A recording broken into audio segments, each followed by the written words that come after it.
In this video tutorial, we are going to learn about directors. Now, in this video, the video content is about, firstly, we are going to talk about who is a director.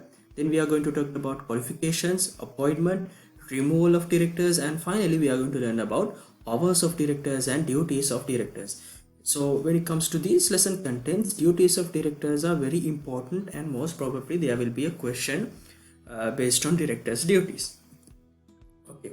So now when it comes to a director, companies are legal fictions. Now අපි මේ director කෙනෙක් කියන කවුද කියන එක ගැන හඳුන ගන්නකොට company එකක් ගත්තම දැන් අපි කියවනේ ආයතනයක අයිතිකාරයාගෙන් වෙන් වෙච්ච වෙනමම නෛතික පුද්ගලභාවයක් තියෙන ඒකකයක් විදිහට සමාගමක් කියන්නේ සමාගමකට වෙනමම ලීගල් පර්සනැලිටි එකක් තියෙනවා. සමාගමක් වෙනමම පුද්ගලෙක් විදිහට සලකනවා. දැන් අපි මේක ABC කම්පැනි කියලා කිව්වොත් එහෙම මේ ABC කියන නමට වෙනමම නෛතික පුද්ගලභාවයක් තියෙනවා.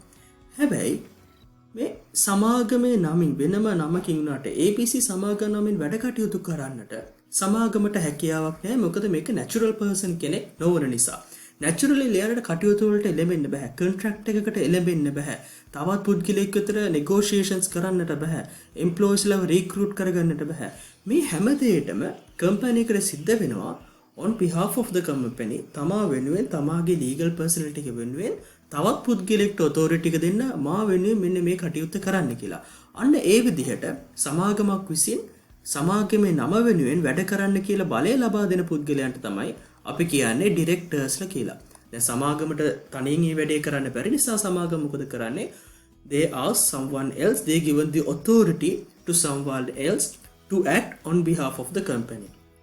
අන්න ඒකට හේතු කාරණාව වෙන්නේ companies හුදෙක් legal fictions විතරක් වෙන නිසාත් කම්පැනි එකට බොඩි එකක් සෝල් එකක් නොමැති නිසාත් කම්පැනි එකට සිද්ධ වෙනවා වෙනත් පුද්ගලයෙක්ට තමා වෙනුවෙන් වැඩ කරන්න කියලා අපොයින්ට් කරන්න. Now therefore companies act through board of directors and shareholders. Now what shareholders do is they appoint directors to do the administration and management of the company. So therefore all the acts done by the company on behalf of the all the acts done by the directors on behalf of the company, they are managing it. Now when it comes to the law of directors, company requires at least one director, right? සාමාන්‍ය rule එක තමයි general rule එක තමයි company එක අවම වශයෙන් එක director කෙනෙක් ඉන්න ඕනේ. නමුත් අපි ගත්තොත් එහෙම පබ්ලික් කම්පැනි එකක් ගත්තම එතනදී අවම වශයෙන් ඩිරෙක්ටර්ස්ලා දෙන්නෙක් සිටිය යුතු වෙනවා. ඕක තමයි බේසික් අයිඩියා එක. ඒතකොට මේ සෙක්ෂන් 201 තමයි ඔන්න ඔය කියන කාරණාව කියන්නේ company shall කියන වචනේ දාගන්නේ අනිවාර්යයෙන්ම ඒතකොට තියෙන්නට ඕනේ shall have at least one director except a public company which should have at least two directors. ඕනම සමාගමක අවම වශයෙන් එක ඩිරෙක්ටර් කෙනෙක් ඉන්න ඕනේ. නමුත් පබ්ලික් කම්පැනි එකක් ගත්තොත් එහෙම එතනදී අවම වශයෙන් ඩිරෙක්ටර්ස්ලා දෙන්නෙක් සිටිය යුතු වෙනවා. right. මෙන්න මේ කියන කාරණාව ඉතාමත් වැදගත්. දැන් අපි කිව්වා කම්පැනි එකක කටයුතු කරන්න කම්පැනි එක විසින් ඩිරෙක්ටර් කෙනෙක්ව අපොයින්ට් කරනවා තමා වෙනුවෙන් කටයුතු කරන්න කියලා. දැන් මේ ABC කියලා කම්පැනි එකක් තියෙනවා. මේ ABC එකේ කොටස් අරගත්ත මේකේ හිමිකාරත්වය ගත්ත මේ කොටස් වලට අයිතිකාරත්වයක් තියෙන වෙන වෙනම ෂෙයාර් ඉන්නවා. right. මේ සම්පූර්ණ ඒරියා එකම එතකොට අපි කියමුකෝ එක ෂෙයාර් හෝල්ඩර් කෙනෙක්. ඔය ආදී විදිහට ෂෙයාර් හෝල්ඩර්ස්ලා කිහිප දෙනෙක්ගේ ෂෙයාර්ස් ගැනීමත් එක්ක තමයි මේ කම්පැනි එක හැදිලා තියෙන්නේ. එතකොට කම්පැනි කියලා වෙනම එකක් තියෙනවා, ABC කියලා සමාගමක් තියෙනවා. ඒ සමාගමේ අයිතිකාරයෝ ඉන්නවා ෂෙයාර් හෝල්ඩර්ස්ලා සහ ඊට පස්සේ කම්පැනි මොකද කරන්නේ? කම්පැනි වෙනුවෙන් වැඩ කරන්න ඩිරෙක්ටර් කෙනෙක් අපොයින්ට් කරනවා. දැන් ප්‍රශ්නයක් එනවා මේ ඩිරෙක්ටර් කෙනෙක් කවුරු වෙනුවෙන්ද වැඩ කරන්න ඕනේ? කා වෙනුවෙන්ද? To whom his duty is owed. කවුරු වෙනුවෙන්ද එයාගේ ඩියුටි එක තියෙන්නේ කියන එක. මෙතනදී ප්‍රශ්නයක් එනවා. ඩිරෙක්ටර් කෙනෙක්ව අපොයින්ට් කරන්නේ ෂෙයාර් හෝල්ඩර්ස්ලා. කම්පැනි එකට බැහැනේ ඩිරෙක්ටර් කෙනෙක් අපොයින්ට් කරන්න. අර අපි කලින් කිව්ව ලීගල් ෆික්ෂන් එකක් තියෙන නිසා ෂෙයාර් හෝල්ඩර්ස්ලා රෙසොලියුෂන් එකකින් තමයි ඩිරෙක්ටර්ස්ලාව අපොයින්ට් කරන්නේ. එතකොට ෂෙයාර් හෝල්ඩර්ස්ලා ඩිරෙක්ටර් කෙනෙක් අපොයින්ට් කරනවා නම් ඩිරෙක්ටර්ගේ ඩියුටි එක තියෙන්නේ මෙන්න මේ ෂෙයාර් හෝල්ඩර්ස්ලාටද එහෙමත් නැත්නම් ඩිරෙක්ටර්ගේ ඩියුටි එක තියෙන මේ කම්පැනි එකද කියන ගැටලුවක් එනවා. ජෙනරල් රූල් එක තියෙන්නේ මේ ජෙනරල් රූල් එක දක්වන පර්සිවල් vs රයිට් කියන කේස් එකේදී එතනදී කියනවා generally not all fiduciary duty to shareholders. shareholders ලැබසින් ඩිරෙක්ටර් කෙනෙක්ව අපොයින්ට් කරාට සමාගම වෙනුවෙන් වැඩ කරන්නට කියලා fiduciary duty එකක් නැහැ ඩිරෙක්ටර් කෙනෙක්ට generally shareholdersලා සම්බන්ධයෙන්. ඩිරෙක්ටර් කෙනෙක්ගේ fiduciary duty එක හැමතිස්සම තියෙන්නේ මේ ABC කියන සමාගම වෙනුවෙන්. මොකද එයාව අපොයින්ට් කරන්නේ සමාගම වෙනුවෙන් වැඩ කරන්න. shareholdersලා එයාව අපොයින්ට් කරත් මේ Percival versus Wright කියන කේස් එකේදී කියනවා generally shareholdersලාට නෙමෙයි right එක තියෙන්නේ fiduciary duty එක තියෙන්නේ. company එක වෙනුවෙන් තමයි fiduciary duty එකක් තියෙන්නේ කියලා directorsලා හට. right. නමුත් ඔය විදිහට කිව්වට general rule එකේ සමහර අවස්ථා තියෙනවා මේ duty එක shift වෙන. එක අවස්ථාවක් සඳහන් කරනවා මේ Coleman versus Mears කියන කේස් එකේදී. එතනදී කියන shareholdersලාට duty එක shift වෙන අවස්ථා තියෙනවා කියලා. මෙතනදී යාළුවා කියනවා දැන් උදාහරණයක් විදිහට family business එකක්. right? දෙන්නෙක්ගෙන් පටන් ගත්ත පොඩි family business එකක්. තනි පුද්ගලයෙක්ගේ family business එකක් කියලා කියනකොට. එතකොට මෙවැනි අවස්ථාවකදී කම්පැනි එක තියෙනවා ඒකේ අයිතිකාරයා ඉන්නවා මේ අයිතිකාරයා වැඩ කරන්න වෙනත් කෙනෙක් අපොයින්ට් කරනවා ඩිරෙක්ටර් කෙනෙක් විදිහට. දැන් සාමාන්‍ය ජෙනරල් රූල් එක තියෙන්නේ කම්පැනි එකට තමයි ඩිරෙක්ටර් කෙනෙක්ගේ fiduciary duty එක තියෙන්නේ shareholdersලා වෙනුවෙන් නෙමෙයි. නමුත් මේ Coleman versus Mears case එකේදී කියනවා small family business නා එතන තියෙනවා කියලා කියන special factual relationship එකක්. දැන් සාමාන්‍ය අවස්ථාවකට වඩා special factual relationship එකක් තියෙනවා කියලා කියනවා කුඩා පරිමාණයේ ව්‍යාපාරයකදී. දැන් small business එක තනි පුද්ගලෙක් තමයි කරගෙන යන්නේ මහා පරිමාණ ව්‍යාපාරයක් නෙමෙයි. දැන් ඒක සමාගමක් විදිහට පරිවර්තනය කරාට පස්සේ ඒ shareholdersලායි directorsලායි අතර අනිකුත් company වලට වඩා special factual relationship එකක් විශේෂිත relationship එකක් ගොඩනැගෙනවා කියලා කියනවා.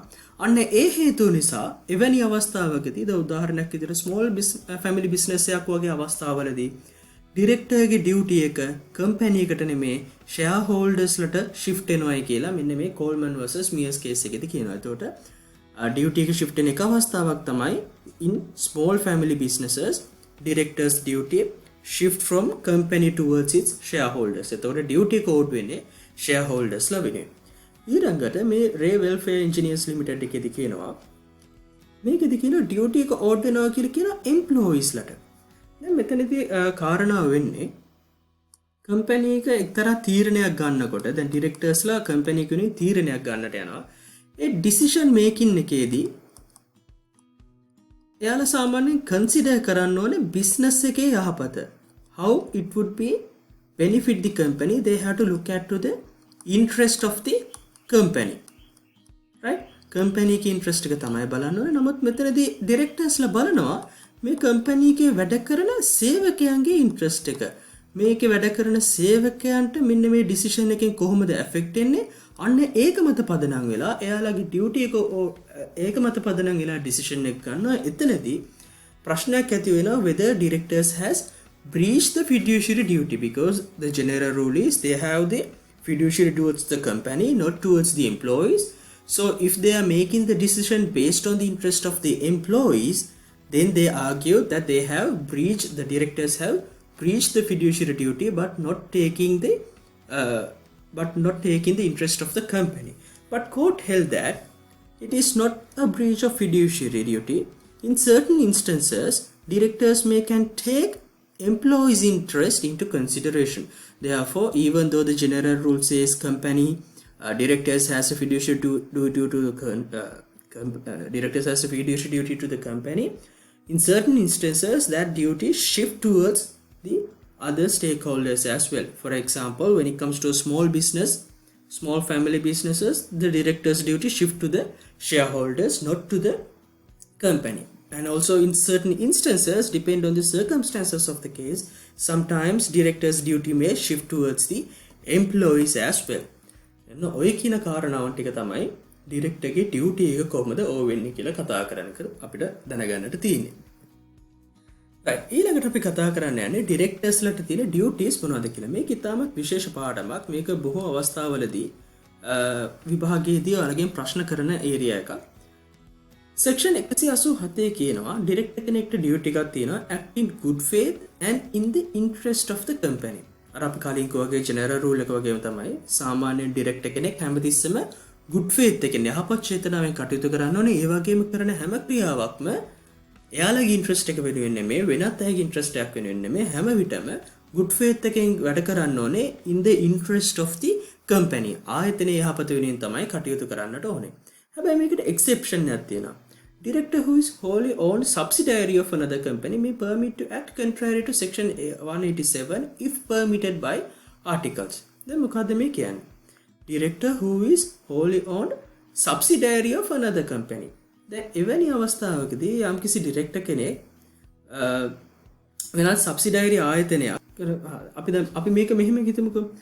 යම්කිසි ආයතනයක් තියෙනවා, ABC කියලා ආයතනයක් තියෙනවා. මේ ABC කියන ආයතනයේ සබ්සිඩයිරි එකක් තියෙනවා XYZ කියලා. right? Director who is wholly owned subsidiary of another company may permit to act contrary to section 187 if permitted by articles. Now, this particular person is the director of ABC company, right? Now, XYZ is a subsidiary of ABC. Now, company's articles of ABC says that the directors may act in the interest of the XYZ as well, right? So, in such instances, even though this director is not a director of XYZ, that person is only a director of ABC company.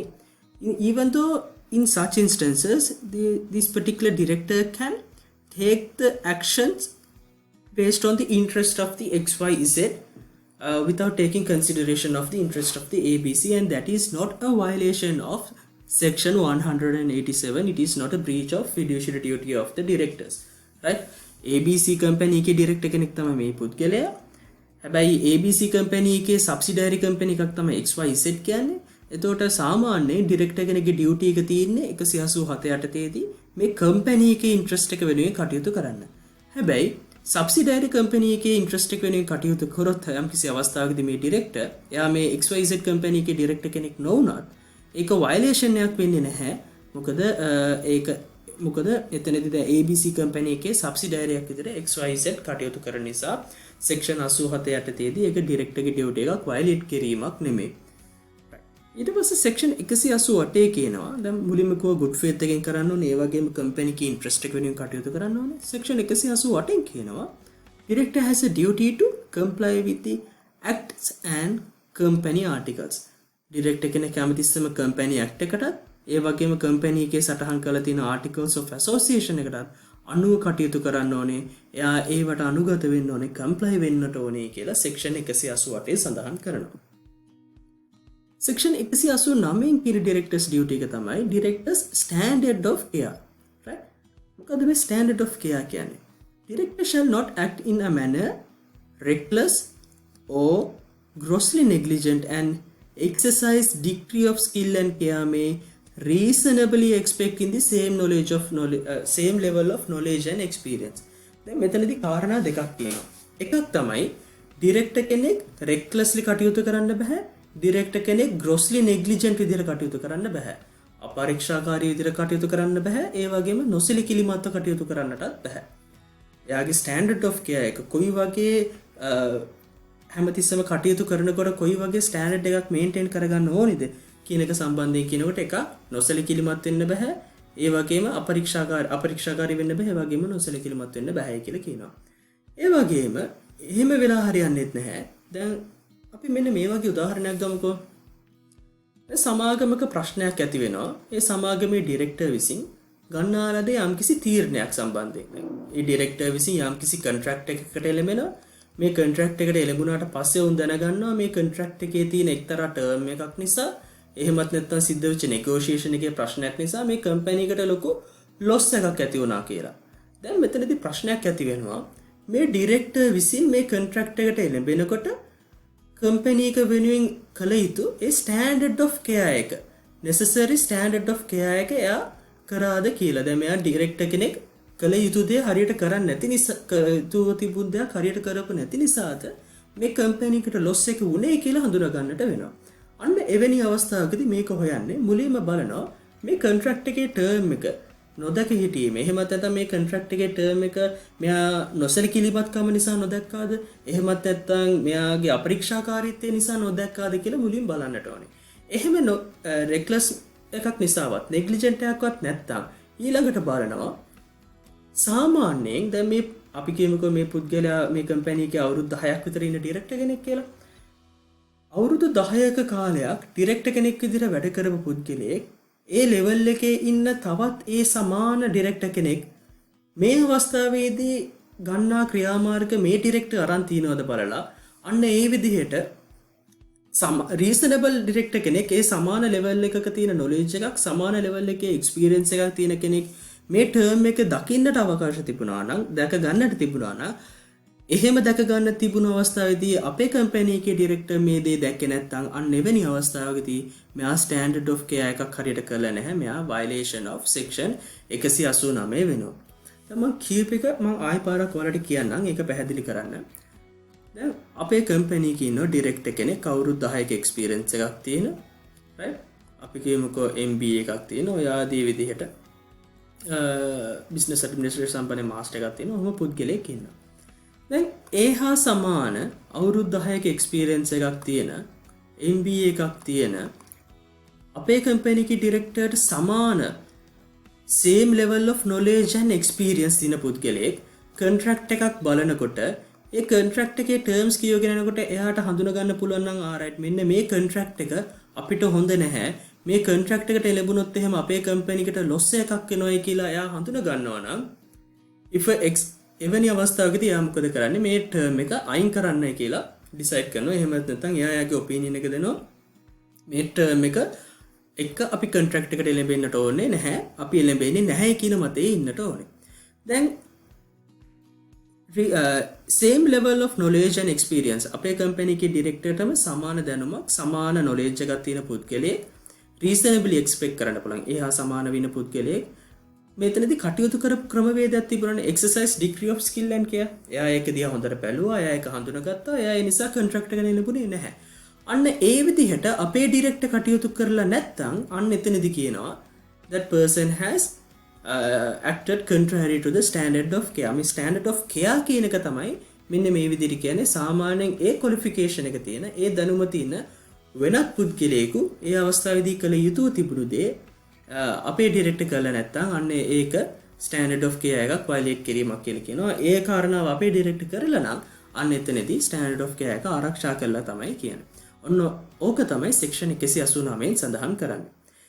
ඊළඟට section 190 කියනවා use information and advice. Director කෙනෙක්ට duty එකක් තියෙනවා දැන්. එයා තමයි company එක වෙනුවෙන් හැම ඩිසිෂන් එකක්ම ගන්නෙ. නමුත් එයාට රිලයි වෙන්න පුළුවන්. එයා රිලයි වෙන්නට ඕනේ කම්පැනි එකේ රිපෝට්ස් මත.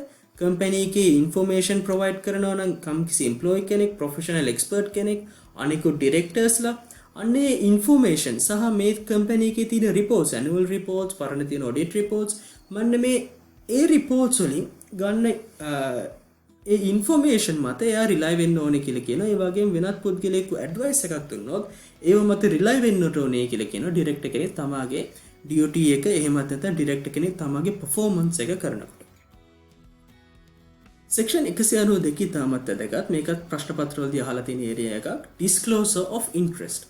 දැන් ඩිරෙක්ටර් කෙනෙක් කටයුතු කරන් යනකොට ඔහු අපි කිව්වා සාමාන්‍යයෙන් ඔහු කටයුතු කරන්න ඕනේ in the interest of the company. Company එකේ interest එක වෙනුවෙන් තමයි කටයුතු කරන්නේ.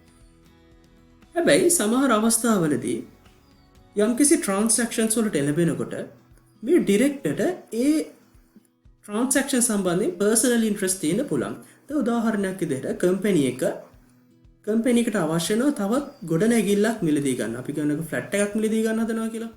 මේ ෆ්ලැට් එක මිලදී ගන්න හදනකොට දැන් මේක හැමදේම හොයලා බලුවාන් පස්සේ ඩිරෙක්ටර් දැන් මේ දේවල් කටයුතු කරන්න හදනකොට දැනගන්නවා මේ ෆ්ලැට් එක මේ ඩිරෙක්ටර්ගේ බිරිඳට තමයි අයිති වෙලා තිබුණේ කියලා. අන්න එවැනි අවස්ථාවකදී දැන් මේ ගිවිසුමට එළඹෙන්න කලින් අවස්ථාවේදී මේ පිළිබඳව දැනුවත් තිබුණේ නැහැ.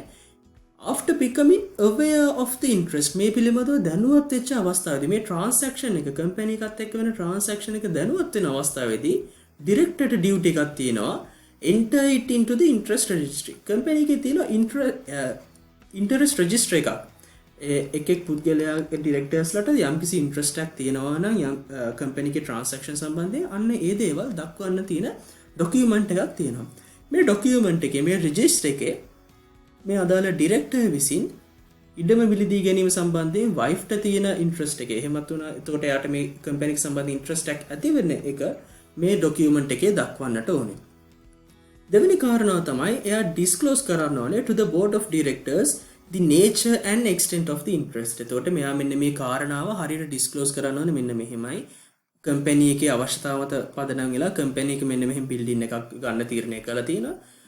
මේ බිල්ඩින් එක අයිති වෙලා තියෙන වගේ වයිෆ්ට කියන කාරණාව නේචර් එක මේකේ තියෙන ඉන්ට්‍රස්ට් එකේ තියෙන එක්ස්ටෙන්ට් එක බෝඩ් ඔෆ් ඩිරෙක්ටර්ස්ලාට අනෙකුත් ඩිරෙක්ටර්ස්ලාට ඩිස්ක්ලෝස් කිරීමේ ඩියුටි එකක් ඩිරෙක්ටර් කෙනෙක්ට තියෙන එක තමයි සෙක්ෂන් 192 සඳහන් කරන්නේ. ඊළඟට සෙක්ෂන් 197 කියනවා use of company information. දැන් ඩිරෙක්ටර් කෙනෙක් ඒ පොසිෂන් එකේ ඉන්නකොට එයාට දැනගන්න හම්බ වෙනවා කම්පැනි එක සම්බන්ධයෙන් ගොඩක් ඉන්ෆර්මේෂන්. මෙන්න මේ information, director has information in his capacity shall not disclose to any person. එයාගේ official capacity එකකින් ඉඳලා එයාට ලැබෙන information තියෙනවනම් ඒ information third party එකකට වෙනත් පාර්ශවයකට disclose කරන්නට එපා. එහෙම disclose කරන්නට බෑ කියලා right එකක් තියෙනවා. Director should not disclose any information which he obtains from as for his personal capacity to any other person, and if he do so that will be a violation of his or a contradiction to his director's duty. හැබැයි මේකට exceptions දාලා තියෙනවා. දැන් general rule එක තමයි එයාට හම්බෙන information වෙනත් කිසිම පුද්ගලයෙකුට දෙන්න බෑ කියන එක. පළවෙනි exception එක තමයි for the purposes of the company. company එකේ අවශ්‍යතාව මත directorට පුළුවන් ඒ information වෙනත් තුන්වන පාර්ශවයන්ට දෙන්න. law එකෙන් require කරලා තියෙනවා නම් අන්න එවැනි අවස්ථාවකදී නීතියෙන් ඉල්ලලා තියෙනවා නම් කම්පැනි එකේ ඇතම් ඩීටේල්ස් නඩු විභාගයකදී ඉල්ලලා තියෙනවා නම් අන්න එවැනි අවස්ථාවකදී ඩිරෙක්ටර්ට සිද්ධ වෙනවා ඒ අදාළ ඉන්ෆර්මේෂන් ඩිස්ක්ලෝස් කරන්න. ඒ වගේම කම්පැනි එකේ ආටිකල්ස් වලින් දක්වලා තියෙනවා නම් යතම අවස්ථාවලදී මෙන්න මේ අවස්ථාවලදී ඩිරෙක්ටර්ට පුළුවන් කම්පැනි එකේ ඉන්ෆර්මේෂන් තර්ඩ් පාර්ටි එකකට රිවීල් කරන්න කියලා. අන්න එවැනි අවස්ථාවකදී කම්පැනි එකේ ඉන්ෆර්මේෂන් යූස් කිරීමේ හැකියාවක් තියෙනවා. ඒ වගේම තමයි යම්කිසි අවස්ථාවකදී බෝඩ් එක කම්පැනි එකේ බෝඩ් එක ඕතරයිස් කරන්න ඕන ඩිරෙක්ටර් කෙනෙක්ට යම්කිසි ඉන්ෆර්මේෂන් ප්‍රමාණයක් තර්ඩ් පාර්ටි එකට ඩිස්ක්ලෝස් කරන්න පුළුවන් කියලා. අන්න එවැනි අවස්ථාවකදී බෝඩ් එකේ ඕතරයිසේෂන් එක ලැබුණට පස්සේ ඒ අදාළ ඉන්ෆර්මේෂන් එක රිවීල් කරන ඉන්ෆර්මේෂන් එක ඉන්ට්‍රස්ට් රෙජිස්ටර් එකේ එන්ටර් කරාට පස්සේ ඉන්ට්‍රස්ට් රෙජිස්ටර් එකේ දක්වලා ඉවර වෙලා ඩිරෙක්ටර් කෙනෙක්ට පුළුවන් ඒ අදාළ ඉන්ෆර්මේෂන් යූස් කරන්න තර්ඩ් පාර්ටි එකකට ඩිස්ක්ලෝස් කරන්න. මෙතන තවදුරටත් කියනවා board may authorize director disclose if they satisfy that it will not prejudice to the company. දැන් board එකේ authorization එක ගන්නකොට authority එක ගන්නකොට board එක consider කරන fact එක තමයි whether that information will prejudice to the company. එහෙම prejudice වෙන්නේ නැත්නම් එවැනි අවස්ථාවකදී company එක authorize කරනවා ඒ information එක reveal කරන්න කියලා. එතකොට director කෙනෙක්ට පුළුවන් interest register එකේ අදාළ කරුණු සඳහන් කරලා ඒ අදාළ information third party එකකට රිවීල් කරන්න. right. ඔන්න ඔය කියන directors duties වලින් පස්සේ ඊළඟට අපි එනවා මේ qualifications ගැන කතා කරන්න. qualifications සඳහන් කරලා තියෙන section 202 එතනදී කියනවා any person who is not disqualified under subsection 2 may be appointed as a director of the company. subsection 2 එකේ දක්වලා තියෙන disqualifications subsection 2 එකේ තමයි එතකොට disqualifications දාලා තියෙන්නේ. මෙන්න මේ disqualifications වලට යටත් වෙන්නේ නැති ඕනෑම පුද්ගලයෙක්ව ඩිරෙක්ටර් කෙනෙක් විදිහට අපොයින්ට් කරන්න පුළුවන් කියලා section 202 එකේ කියනවා. එහෙනම් අපි විශේෂයෙන් මතක තියාගත යුතු subsection එක තමයි section 202 කියන්නේ. එතනදී කියනවා person shall be disqualified from being appointed as a director of a company. කොයි වගේ persons ලද disqualified වෙන්නේ? එතනදී කියනවා person under 18 years of age. පළවෙනිම කැටගරි එක තමයි person under 18 years of age. අවුරුදු 18ට වඩා අඩු පුද්ගලයෙක් disqualified වෙනවා. අන්න එහෙනම් අවුරුදු 18ට වඩා අඩු පුද්ගලයෙක්ව section 202 එක යටතේදී register director කෙනෙක් විදිහට appoint කරන්නට බෑ. දෙවෙනි එක තමයි undischarged insolvent. යම් කිසි පුද්ගලෙක් insolvent කියලා හඳුන්වලා තියෙනවා නම් ඔහු තීරණය වෙලා තියෙනවා නම් insolvent පුද්ගලයෙක් විදිහට බුණුවත් පුද්ගලයෙක් විදිහට එවැනි පුද්ගලයෙකුටත් බෑ කම්පැනි එකේ ඩිරෙක්ටර් කෙනෙක් වෙන්න. ඒ වගේම තමයි මෙතනදී කියනවා person who is prohibited from being a director or a promoter under section 213 and 215 of this Companies Act. Now we are going to learn about 213 and 214 in later on in our video tutorial, so we'll discuss in detail about them at that stage. එතකොට පළවෙනි එක අවුරුදු 18ට වඩා අඩු පුද්ගලයන්ට director කෙනෙක් වෙන්න බෑ. ඉන්සෝල්වන්ට් පුද්ගලයාට ඩිරෙක්ටර් කෙනෙක් වෙන්න බෑ. අන්සවුන්ඩ් මයින්ඩ් එකේ ඉන්න සවුන්ඩ් මයින්ඩ් එකක් නැති පුද්ගලයාට ඩිරෙක්ටර් කෙනෙක් වෙන්න බෑ. not a natural person. natural person කෙනෙක් නොවන කෙනෙක්ට ඩිරෙක්ටර් කෙනෙක් වෙන්න බෑ කියලා. ඒ කියන්නේ වෙනත් කම්පැනි එකකට බෑ තවත් කම්පැනි එකක ඩිරෙක්ටර් කෙනෙක් වෙන්න. ලීගල් පර්සන් කෙනෙක්ට බෑ ඩිරෙක්ටර් කෙනෙක් විදිහට අපොයින්ට් වෙන්න. අනිවාර්යයෙන්ම natural person කෙනෙක්ම වෙන්න ඕනේ. ඒ වගේම තමයි not comply with any qualifications for directors contained in the articles of the company. යම් කිසි අවස්ථාවකදී අදාළ ආයතනයේ articles of association වල දාලා තියෙනවා නම් අපේ ඩිරෙක්ටර්ට මෙන්න මේ සුදුසුකම් තියෙන්න ඕනේ. වයස අවුරුදු 50ට වඩා වැඩි වෙන්නට බෑ, ඊට වඩා අඩු වෙන්නට ඕනේ. අන්න ඒ වගේ qualifications දාලා තියෙනවා නම් අන්න ඒ qualifications වලට comply වෙන්නේ නැති ඕනම පුද්ගලයෙකුත් disqualified වෙනවා කියලා කියනවා. ඩිරෙක්ටර් කෙනෙක් විදිහට අපොයින්ට් කරන්න qualifications වලට අනුව විතරයි ඩිරෙක්ටර් කෙනෙක් අපොයින්ට් කරන්න පුළුවන්. ඉතින් ඔය කියන කාරණාවන් තමයි section 202 subsection 2 යටතේ අපිට ඉගෙන ගන්න තියෙන්නේ. ඊළඟට subsection 3 කියනවා a person who is disqualified from being a director but who acts as a director shall be treated as a director for the purpose of any provisions of this act. ඔයාලට මතකද අපි කතා කරා කලින් video tutorials වලදී constructive notice සහ authority of directors කියන කාරණාව සම්බන්ධයෙන්. අන්න එතනදිත් මම කිව්වා ඩිරෙක්ටර් කෙනෙක් අපොයින්ට් වෙන ආකාරයේදී ඔහු ඩිරෙක්ටර් කෙනෙක් විදිහට අපොයින්ට් වුණා නම් right එයාගව ඩිරෙක්ටර් කෙනෙක් විදිහට හඳුනා ගන්න පුළුවන් කරුණු තියෙනවා නම් third party එකක් ඒ ඩිරෙක්ටර්ත් එක්ක යම්කිසි කිවිසුමකට එළඹුණොත් එහෙම කම්පැනි එකට මේ ඩිරෙක්ටර්ට ඔතොරිටි එක තිබුණේ නැහැ කියලා කියන්නට බෑ. ඕන් අනිවාර්යයෙන්ම මේ කොන්ට්‍රැක්ට් එකත් එක්ක බයින්ඩ් වෙනවා කියලා. අන්න ඒකට බේසිස් එක වෙන්නේ මේ section 202 subsection 3 යටතේ. එතනදී කියනවා person who is disqualified from being a director but who acts as a director. යම්කිසි ආයතනයක ඩිරෙක්ටර් කෙනෙක් විදිහට ඔහු කටයුතු කරනවා නමුත් ඔහු disqualified වෙච්ච පුද්ගලයෙක් still if he acts as a director he shall be treated as a director. එයා disqualified වුණොත් එයා ඩිරෙක්ටර් කෙනෙක් විදිහට කටයුතු කරනවා නම් එයාව treat කරනවා ඩිරෙක්ටර් කෙනෙක් විදිහට for the purpose of the provisions of this act and that imposes a duty and obligation on the director of a company. එතකොට එවැනි අවස්ථාවකදී ඒ පුද්ගලයාට ඒ directors duty ඒ සියල්ලම අදාළ වෙනවායි කියන එක තමයි section 202 subsection 3 යටතේ දක්වලා තියෙන්නේ. ඊළඟට section 203 කියනවා person appointed as director must consent to the appointment and certify that he is not disqualified from being appointed. ඔයාලට මතක ඇති අපි ආරම්භයේදීම කිව්වා incorporation of company එකකදී company එකක් register කරනකොට අනිවාර්යයෙන්ම යවිය යුතු document set 4ක් තියෙනවා. මේ document set 4 එක document එකක් තමයි consent letter of the initial directors ලගේ. initial directors ලා තමා මේ ආයතනයේ ඩිරෙක්ටර් කෙනෙක් විදිහට කටයුතු කරන්න කැමතියි කියලා කන්සෙන්ට් ලෙටර් එකක් දෙන්න ඕනේ. අන්න ඒ රික්වයර්මන්ට් එක තමයි section 203 දක්වලා තියෙන්නේ. right. දැන් අපි කියන්නේ 204 අපි කතා කරන්නේ ඩිරෙක්ටර් කෙනෙක්ගේ අපොයින්ට්මන්ට් එක ගැන. දැන් ඩිරෙක්ටර් කෙනෙක්ව ආයතනයකට අපොයින්ට් කරන්න පුළුවන් අවස්ථා දෙකක් තියෙනවා. මුලින්ම ආයතනය පටන් ගන්න අවස්ථාවේදී ඉන්කෝපරේට් කරන අවස්ථාවේදීම ඩිරෙක්ටර්ස් ලව අපොයින්ට් කරන්න පුළුවන්. එහෙමත් නැත්නම් subsequently කාලයක් ගියාට පස්සේ අවුරුද්දක් ගියාම අවුරුදු දෙකක් ගියාම සමහර මාසයක් ගියාම එවැනි අවස්ථාවලදීත් කම්පැනි එකට පුළුවන් ඩිරෙක්ටර්ස් ලව අපොයින්ට් කරන්න. right. අපි මුලින්ම ගත්තොත් ෆස්ට් ඩිරෙක්ටර්ස් ලා එහෙමත් නැත්නම් ඉන්කෝපරේෂන් එක අවස්ථාවේදී ඩිරෙක්ටර්ස් ලව ඉන්කෝපරේට් කරනකොට අපොයින්ට් කරනකොට person named as directors in an application for incorporation shall hold office as a director from the date of incorporation until that person ceases to hold office as directors. අපි කිව්වා අර ඉන්කෝපරේෂන් එක ගැන කතා කරනකොටම application එකක් දාන්න ඕනේ. මේ ඇප්ලිකේෂන් එකේ අපි සඳහන් කරනවා ඉනිෂියල් ඩිරෙක්ටර්ස් ලගේ නම්. right? මේ ඉනිෂියල් ඩිරෙක්ටර්ස් ලගේ නම් සඳහන් කරාම ඒ නම් සඳහන් කරන පුද්ගලයන් මේ ඉනිෂියල් ඩිරෙක්ටර්ස් ලා විදිහට නම් සඳහන් කරපු පුද්ගලයන් ඉන්කෝපරේෂන් එක දවසේ පටන් මේ ආයතනයේ ඩිරෙක්ටර්ස්ලා විදිහට කටයුතු කරන්නට පුළුවන් ඩිරෙක්ටර්ස්ලා විදිහට අපොයින්ට් වීමක් සිද්ධ වෙනවායි කියලා කියනවා. එහෙනම් මුල් අවස්ථාවේදී ඩිරෙක්ටර් කෙනෙක්ව අපොයින්ට් කරන්න පුළුවන් වෙන්නේ ඇප්ලිකේෂන් එකේ නම සඳහන් කරාම අන්නේ ඇප්ලිකේෂන් එකේ නම සඳහන් කිරීමෙන්ම ඩිරෙක්ටර් කෙනෙක්ව අපොයින්ට්මන්ට් එක වෙනවායි කියලා සෙක්ෂන් 204 කියනවා. ඊළඟට කියනවා සබ්සීක්වෙන්ට් ඩිරෙක්ටර්ස්ලා. සබ්සීක්වෙන්ට් ඩිරෙක්ටර්ස්ලා කියලා කියන්නේ මුල් අවස්ථාවේදී නැතුව පසු කාලීනව ඩිරෙක්ටර්ස්ලා අපොයින්ට් කරනවා නම් කොහොමද අපොයින්ට් කරන්නේ කියලා තමයි මේ 204 එතනදී කියන්නේ.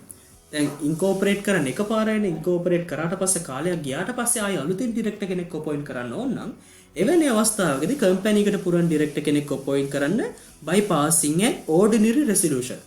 right ordinary resolution එකකින් යාලට පුළුවන් අලුත් ඩිරෙක්ටර්ස්ලා පාස් කරන්න. හැබැයි articles of association එකකින් ඊට වඩා වෙනස් ක්‍රමවේදයක් දක්වලා තියෙනවා නම් අන්න ඒ ක්‍රමවේදය prevail වෙනවා law එකේ දක්වලා තියෙන ක්‍රමවේදයට වඩා. උදාහරණයක් විදිහට articles of association එකේ දාලා තියෙනවා ඩිරෙක්ටර් කෙනෙක් අපොයින්ට් කරන්න පුළුවන් ඉන්නේ special resolution එකකින් කියලා.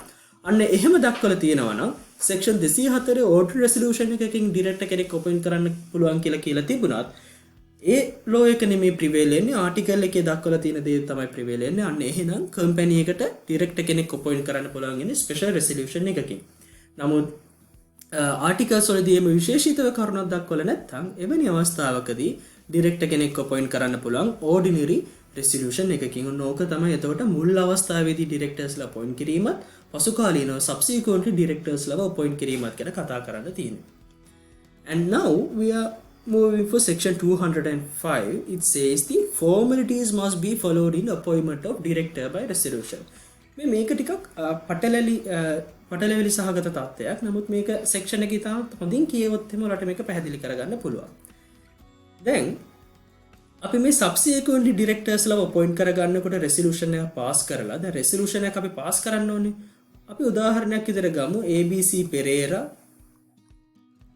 XYZ සිල්වා. මෙන්න මේ විදිහට පුද්ගලයෝ දෙන්නෙක්ව ඔයාට ඕන ඩිරෙක්ටර් කෙනෙක් විදිහට දැන් මේ අදාළ ඕඩිනරි රෙසොලියුෂන් එක පාස් කරලා අපොයින්ට් කරගන්න. එතකොට ඩිරෙක්ටර් කෙනෙක් අපොයින්ට් කරගන්න එක ඕඩිනරි රෙසොලියුෂන් එකකින් පාස් කරගන්න පුළුවන් එක ඩිරෙක්ටර් කෙනෙක් විතරයි. එහෙනම් අපිට ABC පෙරේරාව පාස් කරගන්න නම් මුලින්ම රෙසොලියුෂන් එක පාස් කරන්න ඕනේ ABC පෙරේරාව ඩිරෙක්ටර් කෙනෙක් විදිහට අපොයින්ට් කරන්න. ආයි වෙනම රෙසොලියුෂන් එකක් පාස් කරගන්න ඕනේ XYZ ව ඩිරෙක්ටර් කෙනෙක් විදිහට අපොයින්ට් කරන්න. මේ දෙන්නම එක රෙසොලියුෂන් එකකින් එක සැරේ පාස් කරන්න බෑ. අන්න ඒ විදිහට දෙන්නම එක සැරේ එක රෙසොලියුෂන් එකකින් පාස් කරන්න පුළුවන්. හැබැයි මේ රෙසොලියුෂන් එකෙන් පාස් කරන්න කලින් එයාලා ඊට කලින් තව රෙසොලියුෂන් එකක් පාස් කරන්න ඕනේ. අපි මෙන්න මේ නම් සඳහන් පුද්ගලයෝ සියලු දෙනාම එක ඕඩිනරි රෙසොලියුෂන් එකකින් කම්පැනි එකේ ඩිරෙක්ටර්ස්ලා විදිහට අපොයින්ට් කරගන්නවා කියලා. අන්න ඒ විදිහට රෙසොලියුෂන් එක පාස් කරගත්තොත් නම් සේරම සඳහන් වෙච්ච එක රෙසොලියුෂන් එකක් පාස් කරලා ඩිරෙක්ටර් කෙනෙක්ව අපොයින්ට් කරන්න පුළුවන්. මේක ඉතාමත් වැදගත් වෙන ඩිරෙක්ටර්ස්ලා අපි ගොඩක් දෙනෙක් එක සැරේ පත් කරගත්තොත් උදාහරණයක් විදිහට අපි කියමුකෝ ඩිරෙක්ටර්ස්ලා 10 දෙනෙක් දැන් කම්පැනි එකට පත් කරගන්න ඕනේ කියලා. එතකොට රෙසොලියුෂන් 10ක් පාස් කරන්න ඕනේ වෙනවා ජෙනරල් රූල් එක යටතේ. අන්න එවැනි අවස්ථාවලදී ඇතිවෙන මේ ගැටලුකාරී තත්ත්වය නිසා ඒගොල්ලෝ කියන එක රෙසොලියුෂන් එකක් මුලින් පාස් කරලා ඒ 10 දෙනාගේම නම එකට සඳහන් කරලා අපි වෙනම එක ඕඩිනරි රෙසොලියුෂන් එකකින් මේ 10 දෙනාම කම්පැනි එකේ ඩිරෙක්ටර්ස්ලා විදිහට අපොයින්ට් කරගන්නවා කියලා ඇග්‍රී වුණොත් එහෙම රෙසොලියුෂන් එක පාස් කරොත් රෙසොලියුෂන් 10ක් වෙනම දාන්නේ නැතුව 10 දෙනාගේම නම් සඳහන් කරපු එක වෙනම රෙසොලියුෂන් එකකින් යාලට පුළුවන් කම්පැනි එකේ ඩිරෙක්ටර්ස්ලා අපොයින්ට් කරන්න. ඔන්න ඔය කියන කාරණාව තමයි මේ සෙක්ෂන් 205න් කතා කරන්නේ. right ඊළඟට අපි කතා කරන්නේ ඩිරෙක්ටර් කෙනෙක්ව කොහොමද රිමූව් කරන්නේ කියලා. මේ ඩිරෙක්ටර් කෙනෙක්ව රිමූව් කිරීම ගැන සඳහන් කරන්නේ සෙක්ෂන් 206. එතනදී කියනවා ඩිරෙක්ටර් කෙනෙක්ව රිමූව් කරන්න. දැන් ඩිරෙක්ටර් කෙනෙක් අපි අපොයින්ට් කරන හැටි කතා කරා. ඩිරෙක්ටර් කෙනෙක්ට ඩියුටි එක ගැන කතා කරා. දැන් අපි කතා කරන්නේ යම්කිසි අවස්ථාවකදී අපිට අවශ්‍ය වෙනවා නම් ආයතනයේ ඉන්න ඩිරෙක්ටර් කෙනෙක්ව රිමූව් කරන්න කොහොමද අපි ආව රිමූව් කරන්නේ කියලා. Now subject to the articles, director may removed by ordinary resolution passed at a meeting called for the purpose. දැන් ඩිරෙක්ටර් කෙනෙක්ව රිමූව් කරන්න ඕනේ නම් මොකක්ද යාලා කරන්න ඕනේ? මීටින් එකක් කෝල් කරනවා. ඒ අදාළ ඩිරෙක්ටර්ව රිමූව් කරන්න. ඒ කෝල් කරන මීටින් එකේදී ඕඩිනරි රෙසොලියුෂන් එකකින් ස්පෙෂල් රෙසොලියුෂන් එකක් අවශ්‍ය නැහැ. ඕඩිනරි රෙසොලියුෂන් එකකින් එයාලට පුළුවන් ඒ ඩිරෙක්ටර්ව රිමූව් කරන්න. හැබැයි මෙතනත් කියනවා subject to the articles. එතකොට ආටිකල්ස් වල දක්වලා තියෙනවා නම් අපි ඩිරෙක්ටර් කෙනෙක්ව රිමූව් කරන්නේ ස්පෙෂල් රෙසොලියුෂන් එකකින් කියලා. ඕඩිනරි රෙසොලියුෂන් එකකින් ඩිරෙක්ටර් කෙනෙක්ව රිමූව් කරන්න බෑ. ආටිකල්ස් වල දාලා තියෙන ලෝ එක තමයි සුපර්සීඩ් වෙන්නේ, ප්‍රිවේල් වෙන්නේ. එහෙම නැත්නම් ජෙනරල් රූල් එක තමයි සෙක්ෂන් 206 කියන්නේ ඩිරෙක්ටර් කෙනෙක්ව ඒ අදාළ කෝල් කරන ලද මීටින් එකේදී ඕඩිනරි රෙසලූෂන් එකකින් ඩිරෙක්ටර්ව රිමූව් කරන්න පුළුවන්.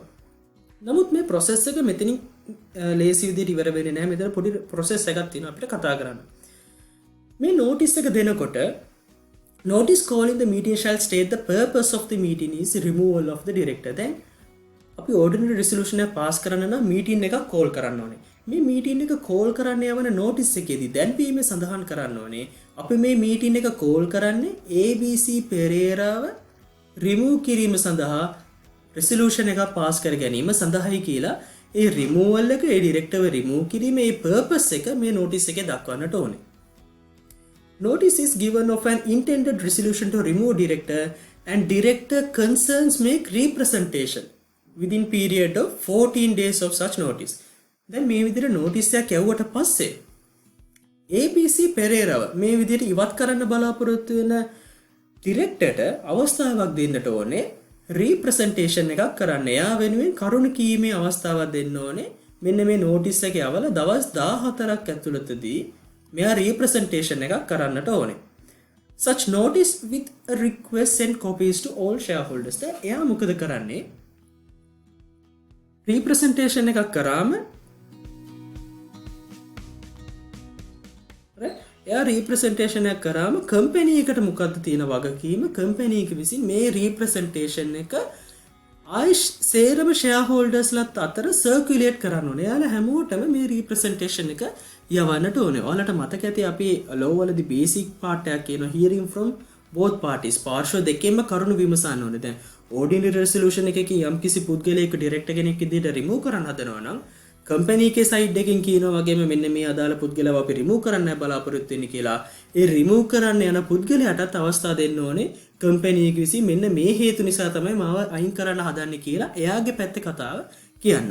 අන්න ඒ විදිහට එයාගේ පැත්ත representation එකක් කරාම company එක විසින් ඒ කරන representation එක shareholders අතර circulate කරන්නට ඕනේ.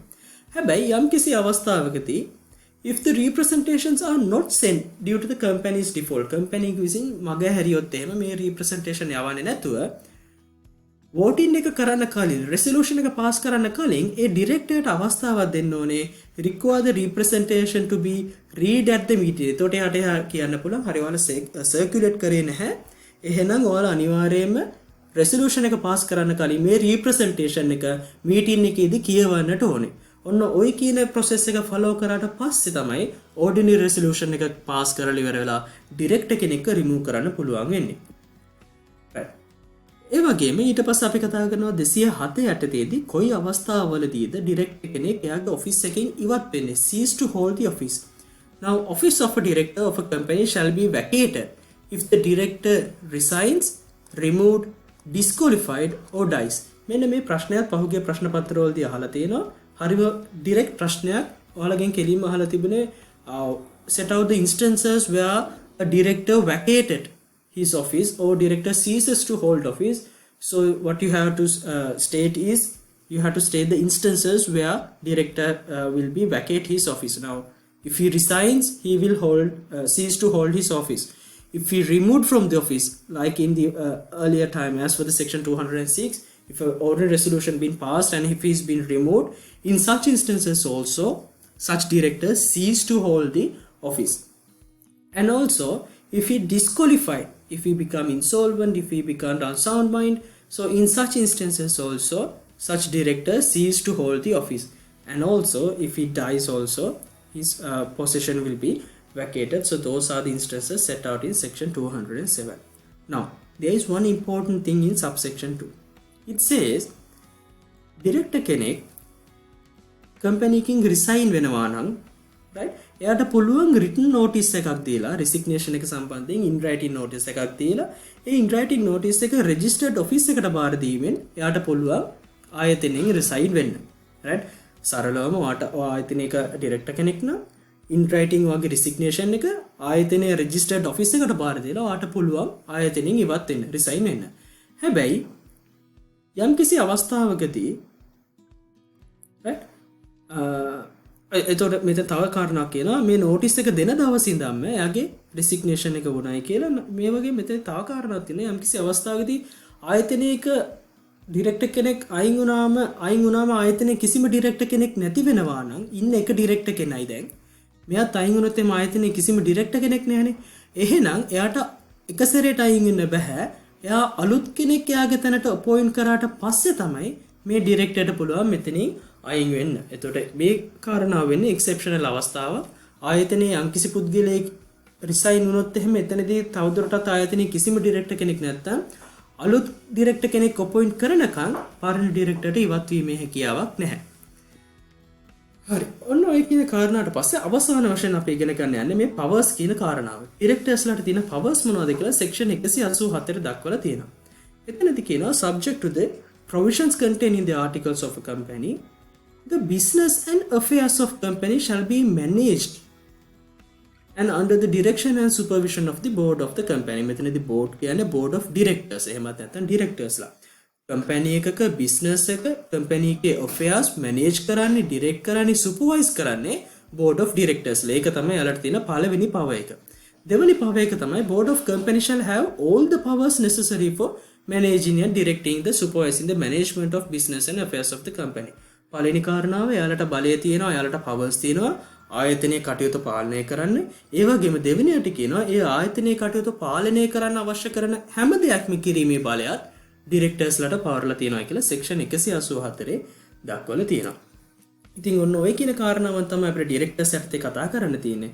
මේ පාඩමේ ගොඩක් ප්‍රශ්න වලට තියෙන පුළුවන්. එහෙම මොනවා හරි ප්‍රශ්න තියෙනවා නම් ඔයාලට පුළුවන් අපේ 24/7 ස්ටුඩන්ට් කෙයාර් සර්විස් එක හරහා ඔයාලගේ ප්‍රශ්න, ඔයාලගේ ඩවුට්ස් අපි වෙත යොමු කරන්න. ඔයාලට පුළුවන් මේ උඩින් දැක්වෙන දුරකථන අංක දෙකෙන් එකක් ඔස්සේ Viber හෝ WhatsApp හරහා අපිට ඔබගේ ප්‍රශ්න යොමු කරන්න.